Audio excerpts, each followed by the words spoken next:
ಜಿಲ್ಲೆಯಲ್ಲಿ ಬಿಪಿಎಲ್ ಪಡಿತರ ಚೀಟಿ ಹೊಂದಿದವರಿಗೆ ಶಾಕ್ ಎದುರಾಗಿದೆ. ಅನರ್ಹತೆ ಹೊಂದಿದಂತಹ ಕಾರ್ಡ್ ಪರಿಷ್ಕರಣೆಗೆ ಸರ್ಕಾರ ಗ್ರೀನ್ ಸಿಗ್ನಲ್ ಅನ್ನು ಕೊಟ್ಟಿರುವಂತದ್ದು. ಅನರ್ಹರ ಬಿಪಿಎಲ್ ಕಾರ್ಡ್ಗಳ ಮೇಲೆ ಸರ್ಕಾರದ ಕಟ್ಟೆಚ್ಚರ. ಬಿಪಿಎಲ್ ಕಾರ್ಡ್ಗಳಿಗೆ ಪರಿಷ್ಕರಣೆ ಹೆಸರಲ್ಲಿ ಕಟ್ಟುನಿಟ್ಟಿನ ಕಡಿವಾಣ. ಆದಾಯ ಮಿತಿಯನ್ನ ಮೀರಿದವರು, ಸರ್ಕಾರಿ ನೌಕರರು, ತೆರಿಗೆ ಪಾವತಿದಾರರು ಸೇರಿ ಹಲವು ವರ್ಗದವರ ಮೇಲೆ ತಪಾಸಣೆ ಕೂಡ ಮಾಡಲಾಗುತ್ತೆ. ಗ್ರಾಮ ಪಂಚಾಯಿತಿ ಮಟ್ಟದಿಂದಲೇ ಪರಿಶೀಲನೆ ಆರಂಭವಾಗುತ್ತೆ.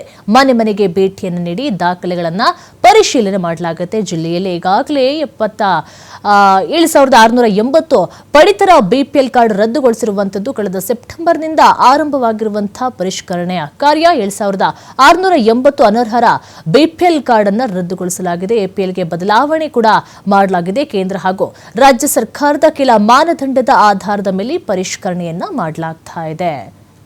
ಗ್ರಾಮ ಪಂಚಾಯಿತಿ ಮಟ್ಟದಿಂದಲೇ ಪರಿಶೀಲನೆ ಆರಂಭವಾಗ್ತಾ ಇದೆ.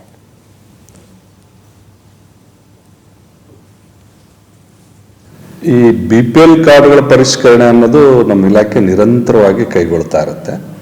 ಆ ಒಂದು ಹಿನ್ನೆಲೆಯಲ್ಲಿ ನಮಗೆ ಅನರ್ಹರ ಒಂದು ಪಟ್ಟಿ, ಇನ್ಎಲಿಜಿಬಲ್ ರೇಷನ್ ಕಾರ್ಡ್ಗಳದ್ದು ಪಟ್ಟಿ ನಮಗೆ ಕೇಂದ್ರ ಸರ್ಕಾರದಿಂದನೂ ಬರ್ತಾ ಇರುತ್ತೆ, ನಮ್ಮ ರಾಜ್ಯ ಸರ್ಕಾರದಿಂದನೂ ಬರ್ತಾ ಇರುತ್ತೆ. ಆ ಹಿನ್ನೆಲೆಯಲ್ಲಿ ಕಳೆದ ಒಂದು ಆಗಸ್ಟ್ ಸೆಪ್ಟೆಂಬರಲ್ಲಿ ಕೇಂದ್ರ ಸರ್ಕಾರದಿಂದ ಒಂದು ಪಟ್ಟಿ ಬಂದಿತ್ತು, KPI ಡಾಟಾ ಅಂತ, ಅಂದರೆ ಇನ್ಎಲಿಜಿಬಲ್ RCs ಅಂತ. ಅದು ಇಡೀ ದೇಶದಾದ್ಯಂತ ಕೊಟ್ಟಿತ್ತು ಎಲ್ಲ ರಾಜ್ಯಗಳಿಗೂ. ಆ ಪ್ರಕಾರ ನಮ್ಮ ರಾಜ್ಯಕ್ಕೆ ಕೊಟ್ಟಿತ್ತು. ಅದರಲ್ಲಿ ಸುಮಾರು ನಮ್ಮ ಜಿಲ್ಲೆಗೆ ಸಂಬಂಧಪಟ್ಟಂಗೆ ಒಂದು 14,781 ಜನರ ಒಂದು ಮಾಹಿತಿ ಕೊಟ್ಟಿತ್ತು ನಮ್ಮ ಜಿಲ್ಲೆಗೆ ಸಂಬಂಧಪಟ್ಟಂಗೆ, ಹಾವೇರಿಗೆ.